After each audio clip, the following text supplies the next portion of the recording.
News paper updates వీడియోని first of all అందరూ like చేయండి, షేర్ చేయండి అండ్ కామెంట్ కూడా పెట్టండి. వీడియో ఎట్లా ఉంది అనేది. ఫస్ట్ వన్ వచ్చేసి చూద్దాము. పాక్ వెన్నువిర్చిన బ్రహ్మోస్. పాకిస్తాన్తో ఘర్షణ తీవ్రమవుతున్న పరిస్థితుల్లో భారత్ తీసుకున్న ఒక కీలక నిర్ణయం శత్రువు వెన్నువిర్చేలా చేసింది. తన అమ్ముల పొదిలోని బ్రహ్మోస్ సూపర్సోనిక్ క్రూజ్ క్షిపణులను వ్యూహాత్మకంగా వినియోగించడంతో అప్పటి వరకు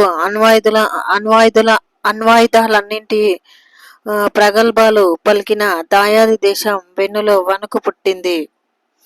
మొత్తం పరిస్థితే మారిపోయింది. పాకిస్తాన్ అయితే ఇక్కడ చూస్తే పాకిస్తాన్ వైమానిక స్థావరాలను ధ్వంసం చేయడానికి బ్రహ్మోస్ క్షిపణులను వినియోగించినట్లు భారత రక్షణ మంత్రి రాజ్నాథ్ సింగ్, ఉత్తరప్రదేశ్ ముఖ్యమంత్రి యోగి ఆదిత్యనాథ్ మాటల ద్వారా స్పష్టమవుతోంది. యుద్ధరంగంలో వీటిని ఉపయోగించడం ఇదే తొలిసారి. భారత్ నిమిషాల వ్యవధిలో పాక్కు చెందిన కీలక వైమానిక స్థావరాలను ధ్వంసం చేయడం ఆ దేశంలో గుబులు రేపింది. నెక్స్ట్, పిఓకే ఇవ్వాల్సిందే, పాక్కు గత్యంతరం లేదు, మాకు మధ్యవర్తిత్వం అవసరం లేదు. ఆపరేషన్ సింధూర్ ముగియలేదు. పాక్ కాల్పులు జరిపితే ప్రతిస్పందన ఉంటుంది, దాడులు చేస్తే ఎదురు దాడులు తప్పవు. అటు నుంచి బుల్లెట్లు వస్తే ఇటు నుంచి క్షిపణులు పేల్తాయి. ప్రతి రౌండ్లోనూ భారత్ చేతిలో పాక్ ఓడిపోయింది. బ్రహ్మోస్ దెబ్బకే కాళ్లబేరం. సుకోయ్తో ప్రయోగం, వైమానిక సైనిక బేస్లెట్ టార్గెట్, అణుస్థావరాలపైన గురి. భారత్ పాక్ చర్చలు నేడు మధ్యాహ్నం 12 గంటలకు ముహూర్తం. హాట్లైన్లో అంశాల వారీగా డీజీఎంఓల ప్రతిపాదనలు.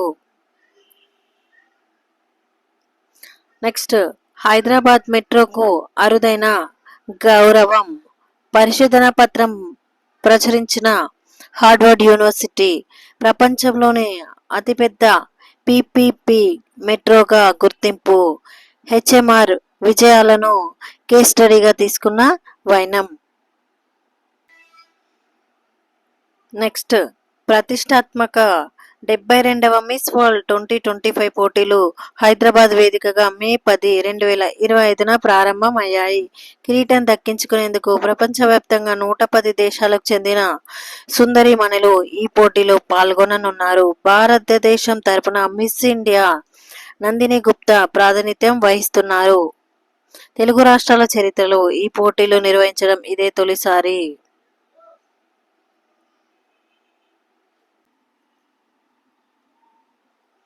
యువ వికాసం లబ్ధిదారుల జాబితా రెడీ. దరఖాస్తుల వడపోత ప్రక్రియ దాదాపు పూర్తి. జూన్ 2 నుంచి రాష్ట్రమంతా చెక్కుల పంపిణీ. త్వరలోనే లబ్ధిదారులకు ఓరియంటేషన్ తరగతులు.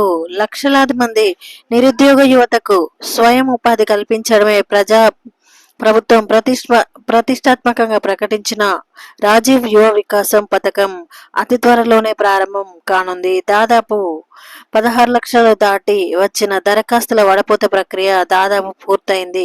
ఎస్సీ, ఎస్టీ, బీసీ, మైనారిటీ, ఇతర సంక్షేమ శాఖలు అనుబంధంగా ఉన్న ఆర్థిక సంస్థల సమన్వయం, సంయుక్త భాగస్వామ్యంతో లబ్ధిదారులను ఎంపిక చేస్తున్నారు.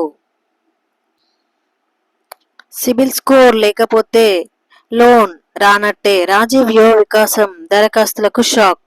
తెలంగాణలో యువతకు స్వయం ఉపాధి పథకాలను అమలు చేసి కుటుంబ సభ్యులపై ఆధారపడకుండా వాళ్ళ కాళ్ళ మీదే వాళ్ళు నిలబడేలా రేవంత్ రెడ్డి ప్రభుత్వం రాజీవ్ యువ వికాసం పథకాన్ని ఎంతో ప్రతిష్టాత్మకంగా ప్రారంభించిన సంగతి తెలిసిందే.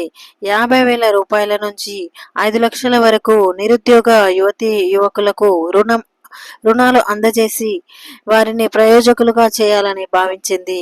అయితే ప్రభుత్వం ఇస్తున్న రుణాలను సిబిల్ స్కోర్ కీలకం కానున్నట్టు ప్రచారం జరుగుతోంది. ఈ పథకం ద్వారా ప్రభుత్వ సహాయంతో రుణం పొందాలనుకునే యువతకు క్రెడిట్ స్కోర్ను ప్రధాన అర్హతగా నిర్ణయించనున్నారు.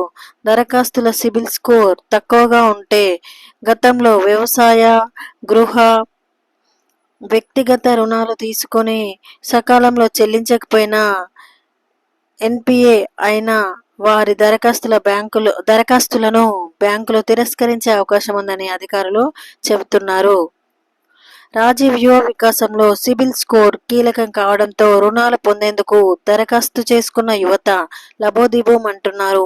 ఈ పథకం ద్వారా ప్రభుత్వ సహాయంతో లోన్ పొందాలనుకునే యువతకు క్రెడిట్ స్కోర్ ప్రధాన అర్హతగా నిర్ణయించనున్నట్లు చెబుతున్నారు. రుణం పొందేందుకు దరఖాస్తు చేసే ముందు సిబిల్ స్కోర్ తప్పనిసరిగా పరిశీలించాలని బ్యాంకులు ఇప్పటికే ఒక అంగీకారానికి వచ్చినట్టు సమాచారం. నెక్స్ట్ 18న రోదసీలోకి రీశాట్ 1B షార్ నుంచి ఈ నెల 18న ప్రయోగించనున్న రీశాట్ 1B ఉపగ్రహం రక్షణ శాఖకు వెన్నుదన్నుగా నిలవనుంది. ఇప్పటికే ఇస్రో రీశాట్ సిరీస్లో 6 ఉపగ్రహాలను కక్షలోకి పంపగా, తాజాగా 7వ ఉపగ్రహాన్ని పిఎస్ఎల్వి C61XL వాహన నౌక అంతరిక్షంలోకి వెళ్లనుంది.